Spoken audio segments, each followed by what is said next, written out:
Oh, a rousing success! I worried about Tippy being gone so long, but clearly magical events transpired. Oh. It has been a while. Thanks to all of you, this town, and indeed all towns, are now safe. Please accept my thanks. Now tell me of Tippy. Have you heard anything about her at all? I see. Nor have I. It seems no one has seen Tippy at all. But somehow I can't shake the feeling that she is alive. Yes, alive. Alive and living somewhere happily, I am sure. Oh, our tale almost seemed to turn sad there for a moment, didn't it? Well, you've been gone so long, there must be many people you still wish to see. Please, take your time. I will be at home. Please come by if you feel the urge. Goodbye, my friends. But with every new ending crisis, a new one begins. And for the sake of all those who are fighting the coronavirus, hopefully that's not the case in the Mario world. So, but hey, what is going on, all you heroes of the multiverse out there? I am Optanon, and welcome back to a long-anticipated bonus episode, or bonus episodes, shall I say, of Super Paper Mario. So, I have been in and out of my busy schedule, so hopefully you guys are all good, and hopefully you guys are, despite the crisis that is averting our globe at the moment, hopefully you guys are handling it okay, like I'm trying to at this very stage. But yeah, welcome back. Obviously, what we did was we saved the world, or the multiverse, if you think about destroying all worlds, and Count Bluck and Tippy are somewhere very happy. But that does not mean that we are absolutely completely done with this game yet. No, there is by far many things we can do. So the first thing I'm going to do is go back. Remember when I said that you could get something at the very end of the game that would cost you exactly 999 coins? Well, this is going to be it. If you go back to chapter 3-4, which is the Fort Francis chapter. So.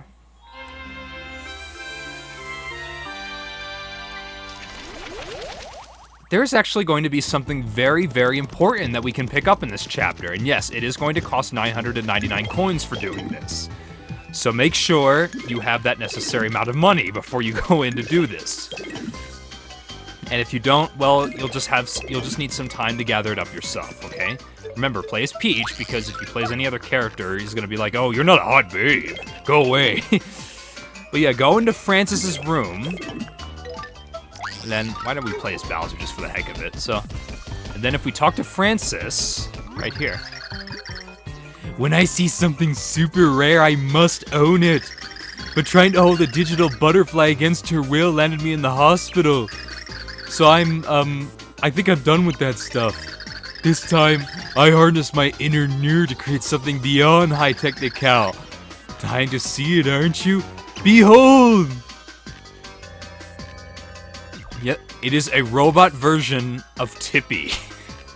And her name is, well, we'll know her name soon.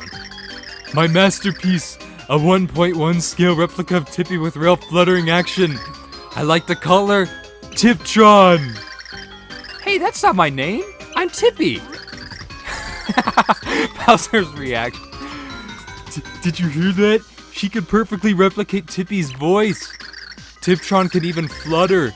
She's pretty much the pinnacle of high technicality. Tiptron earned me the coveted elite nerd status on the digibutter.nerd forums. Oh, would you by any chance be interested in buying her?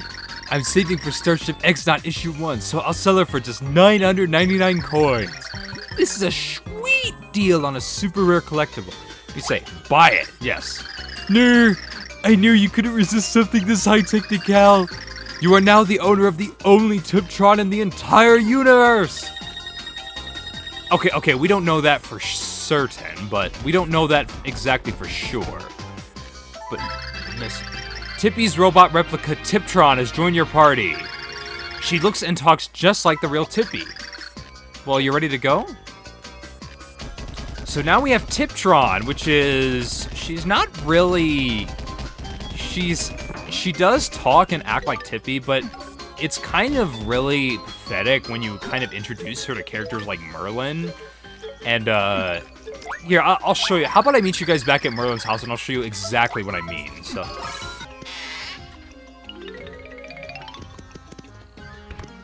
Okay, so we're here, so if we talk to Merlin right here... Oh, Tippy! Is that you? Tippy?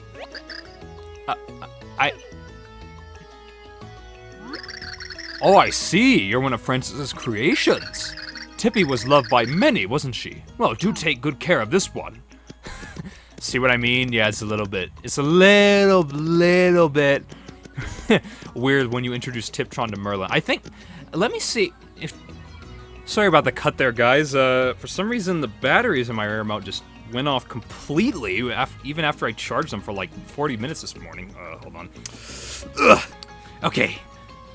Wii remote strapped in and we're ready to get back in. Okay, so if you talk to, let me see if anything happens if you bio.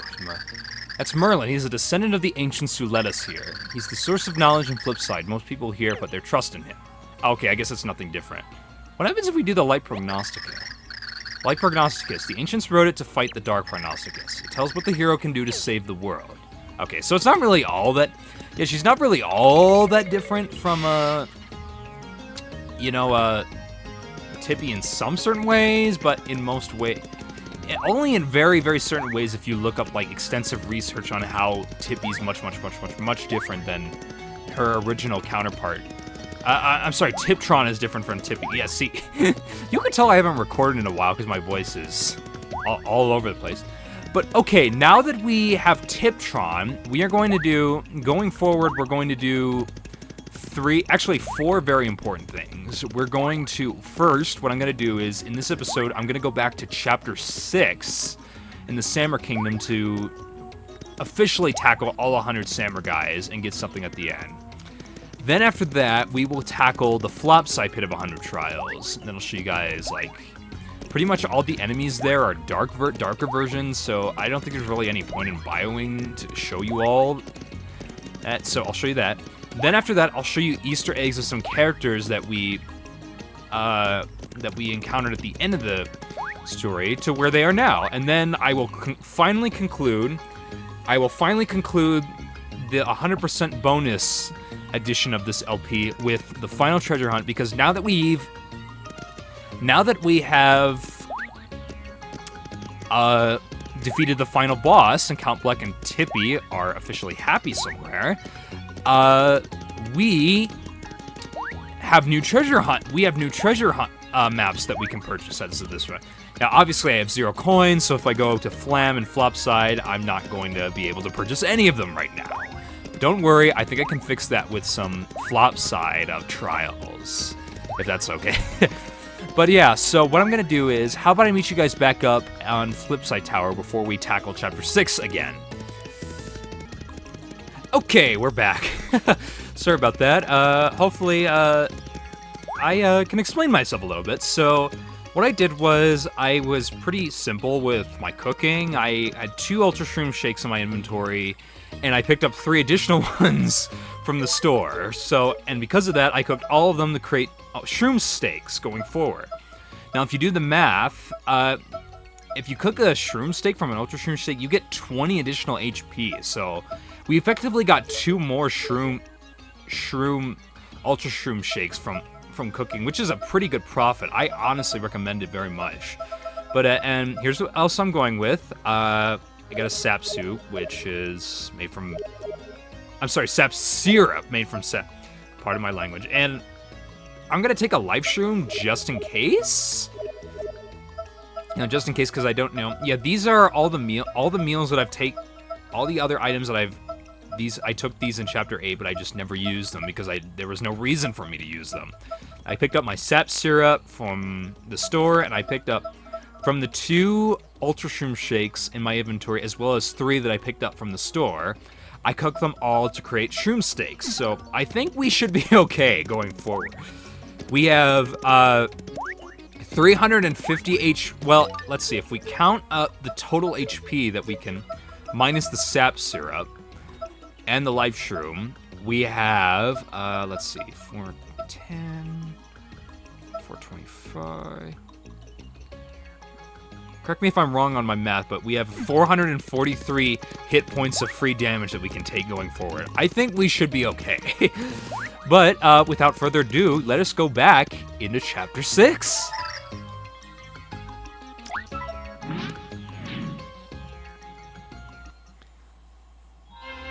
I'll commentate through a couple, these couple first battles, but then just like from the last time that I approached this chapter, what I'm gonna do is once I've really gotten into it, I'm just gonna speed up and play music because now we have access to all 100 Samurai floors in this chapter because you know this world is not at risk of going kablooey anymore. So let's see what the Samurai guys have to say anymore. Or let's see if they remember us. So it doesn't matter. You're still gonna have to fight them regardless. I am known as Shade Blooper, keeper of the first. Wait, you are that challenger from before. You fled this land like a crying whelp. The hole in the sky is gone, but the challenge stands until a victor is found. If you desire the king's treasure, step forth and challenge my skill. Leave the palace before the 100th fight ends, and your progress will be lost, and with it, your family's honor. So yes, because the Samurai guys don't really care how your progress went throughout the first part of this world when we were going kablooey. So, but that is okay. But what we have to do is, instead of the pure heart, you get a very, very special gift at the very, if you actually have the patience to go through all 100 of these floors. But okay, your skill is strong. Your master has taught you many ancient techniques. May we cross tentacles again, challenger. Okay. Maybe one day, Mr. Sammer dude. But yes, instead of going to just floor 20, you guys are gonna know immediately who these. We've already seen this dialogue between all of them. So I really don't think there's any point in me commentating through any of this at this point. So if you guys are cool with that, so how about when I start chapter 3? When I start floor 3. We speed up and play music because I, for one, am not going to be able to commentate through 100 floors of fighting Samurai dudes. My voice would, I think, die out instantly if I had to go through that. But, okay, I think I've said enough. I will leave it to music until we get to the 100th floor, and I'll see you guys then.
Never thought I would make it.